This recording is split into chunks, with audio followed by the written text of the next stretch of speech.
Hey everybody, what's going on? Hellmite here, bringing you another video from Grab the Lantern today. Today I wanted to talk a little bit about Arcane, which is the new Netflix series that will be coming very, very soon, and which is sort of the basis behind the entire event we're getting over the next month or so. And I also wanted to talk a little bit about what Arcane means for League of Legends, Riot Games, and the future of the Runeterra IP as a whole, which is a sort of big deal. But so for those of you who have been potentially living under a rock here, you may not know that Arcane is going to be coming out. This is the Netflix original series that Riot have been producing over like the last couple of years. I believe we heard about it 2 years ago now, and it's only just now that the series will finally be coming out over the next month or so.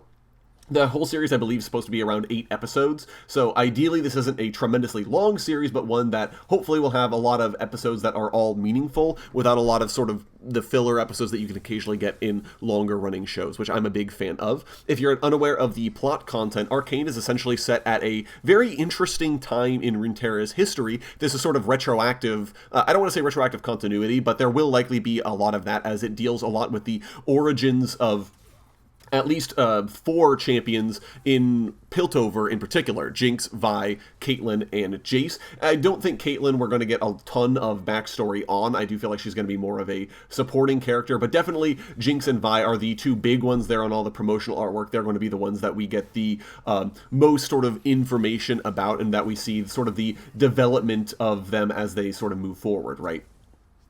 Which I'm a big fan of, but also Jace. Jace was a weird one, but I do think he makes a lot of sense, and Jace also is good from the perspective that we're going to get to see a very pivotal moment in Runeterra's history, not just in these characters' history, in that the creation of Hextech is a thing, right? For those of you who haven't read a lot of the lore, Jace's lore is actually one of the most impactful things in Runeterra's universe, because of the fact that Jace was given a Hextech crystal by the people of the Piltover Academy of Techmaturgy, because he was their star pupil, and essentially they said, we can't figure out how to make these Hex crystals work, maybe you can. And Jace figured out the secret to tapping into Hex crystals and using them to actually create the inventions that we now know as Hextech. Now, this is a massive, massive deal. Riot's kind of talked about this in a little tiny bits, especially when you look at the map and sort of the descriptions they've given of Piltover and Zaun.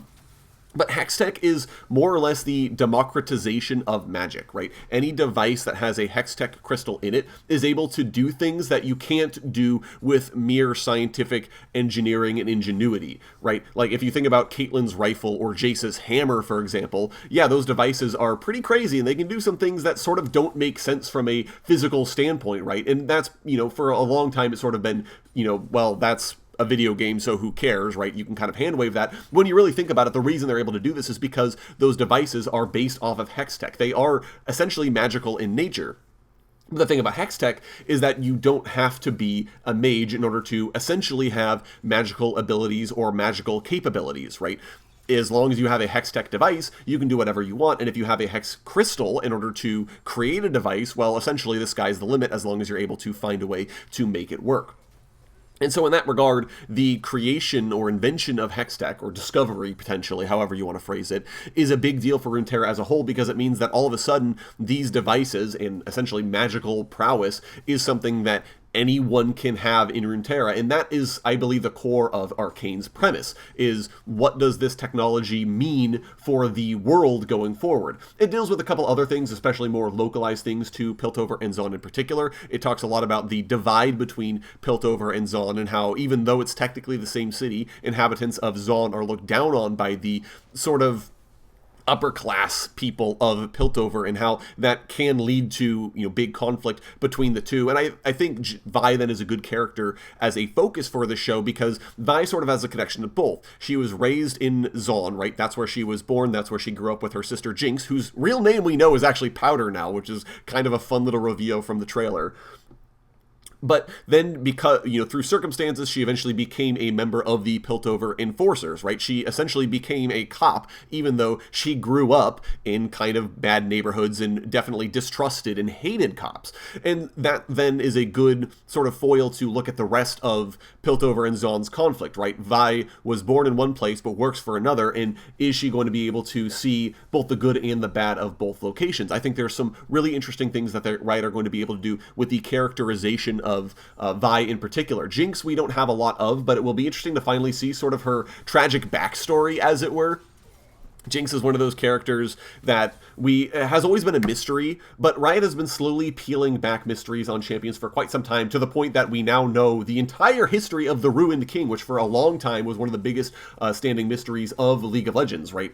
Everyone wondering, who is the Ruined King? Why did he do what he do? Will we ever see him? What does he look like, right? We know all that now, and now Riot are finally peeling back the curtains where Jinx is concerned, and showing us, okay, hey, this is what this character is all about. This is why Jinx is doing the things she does. Is when she was introduced, the only thing we really knew about Jinx is, well, she likes causing anarchy, and she has it out for Vi. And that was really all we knew. So really excited for that, and really excited as well for the dynamic that she'll have with Vi. And I'm interested to see where Riot decide to take that sort of relationship in the future. And with this series, will they make up? Will they continue to be enemies? Will the status quo in Piltover change at all? Or is this going to be just a setup for Piltover as we know it, where Jinx is an anarchist and Vi is a cop, right? There's a lot of questions that I have, and I'm really, really excited to see where we're going to get, what we're going to get with Arcane going forward. But to move on to my second point here, Arcane I think is a big deal for the Runeterra IP as a whole, because Arcane I think marks the first step forward, not the first step, but the next big step forward in the development of Runeterra as more than just a video game background. Right? Like when Riot created League of Legends, they just needed an excuse for why 10 champions show up on a random battlefield and start beating the crap out of each other, right? Like, they had to have a reason for it, so they invented an excuse plot, right? The whole League of Legends, Runeterra, it was all invented just to give context behind the things that you're seeing in-game, just so you're not thinking about it too hard, right? That way you're not like, well, why is this guy here, and why would this character ever team up with this character, and why do they just keep fighting, right? Why do they keep going back in? And the concept of Runeterra and the concept of League of Legends gave context to it, and that's really all it was supposed to be.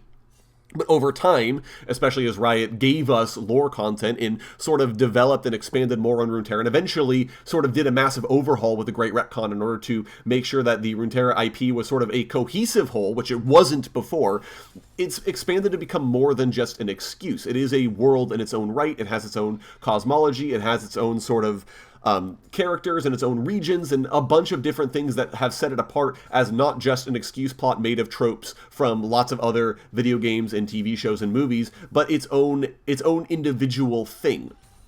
And the problem has been is that League of Legends as a game has not been able to leverage this very well, because Riot didn't want to change the gameplay of League of Legends at all, so they essentially divorced League from the Runeterra story as a whole and from the Runeterra world as a whole, other than the fact that some of the characters that exist in League are also characters that exist in this world, but that's essentially the only connection. And Legends of Runeterra took sort of the next step by saying, we're going to show these characters interacting with each other in ways that make sense for the story going forwards, but also we're not going to give that much context besides it. And Arcane is going to be our first glimpse into Runeterra just from a story perspective, right? There is no game here. There's no compromising to make certain gameplay things work. This is going to be actual canon storytelling in Runeterra, and in a way that I think is going to be better than Sentinels of Light. Obviously, Sentinels of Light was a canon event, but there was so much about Sentinels of Light that was compromised due to the fact that it was in-game. Riot did want an excuse to make you play League of Legends and to connect it to content releases and all these sorts of things, versus a lot of the Arcane things that are happening, which aren't stemming from a place of how can we tie the, how can we create lore explanations for gameplay related things, but instead are sort of, here are gameplay things we're going to release, or cosmetics we're going to release that are intended to show off how cool Arcane is and how cool the Runeterra story is, right? Like, these skins that are on the PvE right now for Arcane are being given away for free. Right? These aren't things that Riot are trying to sell to market it. These are just ways of Riot saying, this is a cool thing we're doing that is based on lore, so let's do some lore skins for it, which I think is a big deal going forward. And the reason I like this is because it shows that Runeterra as an IP is maturing. Right, as opposed to sort of where it was before, where like it was an excuse plot. We don't really care too much about having internal lore synergy. Arcane shows, I think, for the first time that Riot are starting to respect it as more than just an excuse, as more than just a convenient backdrop world that we can have a game in, and as its own individual entity. It reminds me a lot in some regards of especially something like Warhammer, right? And how initially all of that sort of plot and description was just context for the miniatures that the company was making, and then eventually the game that the company was making, but now has come to exist in its own as a universe and as a world, and with characters and with a cosmology all of its own. That, I think, is a really cool thing to see happening to Runeterra as well, and I really hope to see how it gets better going forward, and if Arcane does well, if Riot end up doing more of these and start showing us more crucial events in the history of Runeterra, but also just with in the history of certain League of Legends characters as well. I would love to see more of this as we go forward, assuming Arcane does well, and especially I think Arcane was a good place to start, as Piltover and Zaun, I think, are one of the more interesting and more understandable areas of League of Legends that also doesn't fall into a lot of the usual fantasy tropes. Like, if you started in somewhere like Demacia, for example, it would feel like a very swords and sorcery, conventional world, versus starting in Piltover and Zaun, where you have this sort of interesting dichotomy between, it is a magical universe, but also there's technology, but also there's all this other stuff going on. So either way, really, really excited, and I think Arcane is potentially a big step forward for Riot. I know I said a lot of the similar things about the Sentinels of Light event, and then it totally bombed, but I have high hopes that Arcane is going to be better. So,